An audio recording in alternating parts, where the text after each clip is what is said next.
Look at the scale of this place, the impossibly wide avenues, the strict symmetry, the endless expanse of stone.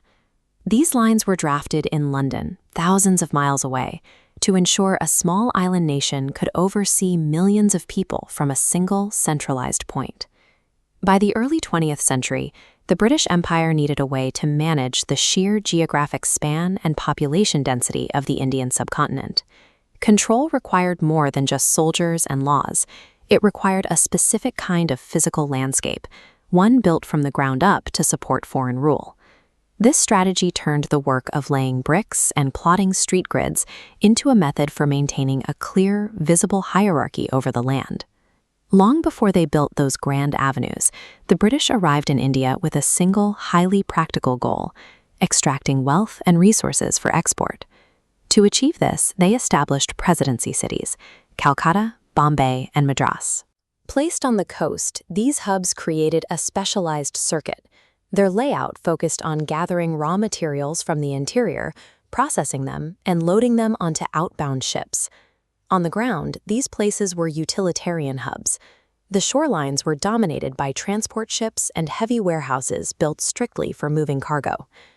During this era, city planning operated as an economic engine. The social needs of the Indian population living around these ports rarely appeared in the official colonial blueprint. By 1911, the requirements of empire had changed. The British now looked for ways to secure political control over an increasingly vocal local population. They moved their entire capital inland, away from the coastal port of Calcutta. They chose Delhi, the seat of the former Mughal Empire, deliberately using its history to legitimize their own presence.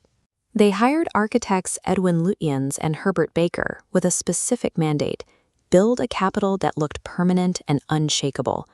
Their design used excessively wide roads and massive monuments like India Gate, scaling the architecture to dwarf the individual walking beneath it. The new administrative buildings, like the sprawling Rashtrapati Bhavan, occupied huge footprints surrounded by controlled geometric gardens to broadcast a sense of stability. The resulting city prioritized this visual projection over administrative efficiency, effectively embedding British authority into the local landscape. Below the level of the monuments, colonial planners faced a different challenge: managing the local population and the constant threat of disease. Planners enforced a rigid physical segregation, carving cities into distinct zones known as white towns and black towns. The European areas featured expansive, sanitized living conditions. British officials and wealthy locals lived in large bungalows with wide verandas, set deep inside private compounds. In the Indian zones, colonial planners allowed for intense overcrowding and neglect, leaving narrow streets with almost no open space. Even when modern drainage and clean water systems were introduced, they were prioritized for the European areas to protect the colonial elite from outbreaks of the plague. These pieces of public infrastructure functioned as a physical border, visibly enforcing social inequality through the placement of pipes and pavement. When the British Empire eventually left, they left the cities behind. The physical infrastructure, the heavy administrative buildings, and the segregated street grids remained as the new government took over. Today, these century-old blueprints still influence the flow of daily life, shaping traffic patterns and the distribution of wealth across the modern city. The way a city is laid out is rarely a neutral accident.